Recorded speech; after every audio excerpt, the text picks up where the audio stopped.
ಅರಸೀಕೆರೆ ತಾಲೂಕಿನ ಗೀಜಿಹಳ್ಳಿ ಹತ್ತಿರ ಅರಸೀಕೆರೆಯಿಂದ ಹಾಸನಕ್ಕೆ ಹೋಗ್ತಾ ಇದ್ದ ಸರ್ಕಾರಿ ಬಸ್ ಚಾಲಕನ ನಿಯಂತ್ರಣ ತಪ್ಪಿ ಮರಕ್ಕೆ ಡಿಕ್ಕಿ ಹೊಡೆದು ಸುಮಾರು ಪ್ರಯಾಣಿಕರಿಗೆ ಗಾಯಗೊಂಡಿದ್ದು ಅರಸೀಕೆರೆ ತಾಲೂಕಿನ ಜಯ ಚಾಮರಾಜೇಂದ್ರ ಸರ್ಕಾರಿ ಆಸ್ಪತ್ರೆಗೆ ಚಿಕಿತ್ಸೆಗೆಂದು ಕರೆತಂದು ಸುಮಾರು ಜನರ ಸ್ಥಿತಿ ಗಂಭೀರವಾಗಿದ್ದು ಹಾಸನ ಸರ್ಕಾರಿ ಆಸ್ಪತ್ರೆಗೆ ಹೆಚ್ಚಿನ ಚಿಕಿತ್ಸೆಗಾಗಿ ಕಳುಹಿಸಲಾಗಿದೆ. ಈ ಅಪಘಾತ ತಿಳಿದು ತಕ್ಷಣ ಗೃಹ ಮಂಡಳಿ ಅಧ್ಯಕ್ಷ ಹಾಗೂ ಸ್ಥಳೀಯ ಶಾಸಕ ಕೆಎಂ ಶಿವಲಿಂಗೇಗೌಡ, ನಗರಸಭೆ ಮಾಜಿ ಅಧ್ಯಕ್ಷರು, ಉಪಾಧ್ಯಕ್ಷರು ಹಾಗೂ ಸದಸ್ಯರು, ನಗರದ ಜನಪ್ರತಿನಿಧಿಗಳು, ಸಮಾಜ ಸೇವಕರು ಆಸ್ಪತ್ರೆಗೆ ಭೇಟಿ ಕೊಟ್ಟು ರೋಗಿಗಳ ಆರೋಗ್ಯವನ್ನ ವಿಚಾರಿಸಿ ರೋಗಿಗಳಿಗೆ ಹಾಗೂ ಅವರ ಸಂಬಂಧಿಕರಿಗೆ ಧೈರ್ಯವನ್ನ ತುಂಬಿದ್ದಾರೆ. ಹೆಚ್ಚಿನ ಚಿಕಿತ್ಸೆಗೆ ಹಾಸನದ ಸರ್ಕಾರಿ ಆಸ್ಪತ್ರೆಗೆ ಕಳುಹಿಸಲು ಸಹಕರಿಸಿದರು. ಅಪಘಾತವಾದ ಸ್ಥಳದಲ್ಲಿ ಮಾಧ್ಯಮದೊಂದಿಗೆ ಶಾಸಕರು ಮಾತನಾಡಿದರು. ತಕ್ಷಣ ತಿಳಿಯುತ್ತೆ, ನೀವು ಪ್ರತಿಕ್ರಿಯೆಯನ್ನು ಕೊಡೋಕ್ಕೆ ವೇಗವಾಗಿ ಬಂದಿದ್ದೀರಾ. ಇದ್ರ ಬಗ್ಗೆ ನಿಮ್ಮ ಅಭಿಪ್ರಾಯ ಏನು ಸರ್? ಚಾಲಕರ ನಿರ್ಲಕ್ಷ್ಯವೋ ಅಥವಾ ಏನಾಗಿರಬಹುದು ಅಂತ? ಇಲ್ಲಿ ಆಕಸ್ಮಿಕವಾಗಿ ನಡೆದಿದೆ. ಬಹುಶಃ ಈ ಹೊಡೆದಿರೋ ಆಕ್ಸಿಡೆಂಟ್ ನೋಡಿದರೆ ಚಾಲಕನ ನಿರ್ಲಕ್ಷ್ಯತನ ತೋರುತ್ತೆ.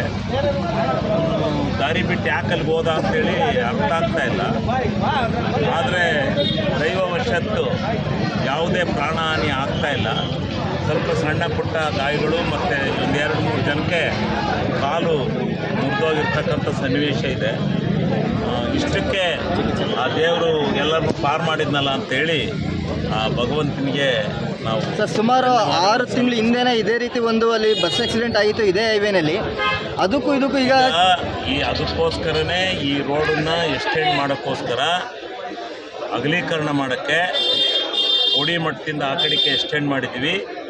ಕೋಡಿ ಮಠದಿಂದ ಅರಸೀಕೆರೆವರೆಗೆ ಎಕ್ಸ್ಟೆಂಡ್ ಮಾಡೋಕ್ಕೋಸ್ಕರನೇ ಸುಮಾರು 30 ಕೋಟಿ ರೂಪಾಯಿ ಹಣವನ್ನು ಸ್ಯಾಂಕ್ಷನ್ ಮಾಡಿಸಿದ್ದೀವಿ. ಸ್ವಲ್ಪದ್ರಲ್ಲೇ ಆ ಕೆಲಸನ ಪೂರ್ಣಗೊಳಿಸ್ತಕ್ಕಂಥ ಕೆಲಸನ ಮಾಡ್ತೀವಿ. ಬಹುಶಃ ಈ ಮರಗಳು ಹಿಂದೆ ಟ್ರಾಫಿಕ್ ಕಡಿಮೆ ಇದ್ದಾಗ ಮರಗಳನ್ನ ರೋಡ್ ಸೈಡ್ಗೆ ಹಾಕಿಬಿಟ್ಟಿದ್ದಾರೆ. ಈ ಮರಗಳನ್ನೆಲ್ಲ ತೆಗಿಬೇಕಾಗುತ್ತೆ. ಈ ಮರಗಳನ್ನೆಲ್ಲ ತೆಗೆದು ಕಂಪ್ಲೀಟು ಅಗಲೀಕರಣ ಮಾಡ್ತಕ್ಕಂಥ ಕೆಲಸನ ಮಾಡೋಣ ಸರ್. ಮತ್ತು ಸಾರ್ವಜನಿಕರ ಪರವಾಗಿ ನಂದೊಂದು ರಿಕ್ವೆಸ್ಟ್ ಇದೆ, ಮನವಿ ಇದೆ. ಏನಂತಂದರೆ ಈ ಚಾಲಕರು, KSRTC ಚಾಲಕರು ಏನಿದ್ದಾರೆ, ಇಂಡಿಕೇಟರ್ ಹಾಕಲ್ಲ ಮತ್ತು ಓವರ್ ಸ್ಪೀಡ್ ಇದೆ ಅಂತ ತುಂಬ ಜನ ಕಂಪ್ಲೇಂಟ್ ಮಾಡ್ತಾ ಇದ್ದಾರೆ. ಅದ್ರ ಬಗ್ಗೆ ಹೌದು, ಓವರ್ ಸ್ಪೀಡ್ ಇದೆ, ಡ್ರೈವರ್ಗಳ ನಿರ್ಲಕ್ಷ್ಯತನೂ ಇದೆ. ಅವರು ಅಜಾಗರೂಕವಾಗಿ ಡ್ರೈವಿಂಗ್ ಮಾಡೋದ್ರಿಂದಲೇ ಇವೆಲ್ಲ ಆಗ್ತಕ್ಕಂಥದ್ದು. ಇದಂತೂ ಚಾಲಕನ ನಿರ್ಲಕ್ಷ್ಯತನವೇ ಇದಕ್ಕೆ ಕಾರಣ ಇದೆ. ಹುಷಾರಾಗಿ ಬರಲಿ. ಗೊತ್ತಿಲ್ಲ, ಲಂಚ ತಗೊಂಡು ಡ್ರೈವರ್ಗೆ ಲಂಚ ಕೊಡ್ತಾರೆ, ಅವರೇ ಬರ್ತಾವ್ರೆ. ಹಂಗಿಲ್ಲ. ಇವೆಲ್ಲ ಜೀವನದಲ್ಲಿ ಸ್ಪೀಡ್ ಲಿಮಿಟ್ ಕಂಟ್ರೋಲ್ ಮಾಡಬೇಕು. ಸ್ಪೀಡ್ ಲಿಮಿಟ್ ಕಡಿಮೆ ಆದರೆ ಜನಗಲಾಟೆ ಮಾಡ್ತಾರೆ, ಜಲ್ದಿ ಹೋಗಲ್ಲ ಅಂತಲ್ಲ. ಎಲ್ಲ ಸಾರ್ವಜನಿಕ ಜೀವನದಲ್ಲಿ ಇದ್ದದ್ದೇ. ಆದರೆ ಈ ಘಟನೆನ ಪಾಪ ಎಲ್ಲರಿಗೂ ಒಳ್ಳೇದಾಯ್ತಲ್ಲ ಅಂತೇಳಿ ನಾವು ದೇವ್ರನ್ನ ಪ್ರಾರ್ಥನೆ ಮಾಡ್ಕೊಂಡು ಇಷ್ಟಕ್ಕೆ ಸಮಾಪ್ತಿ ಆಯ್ತು.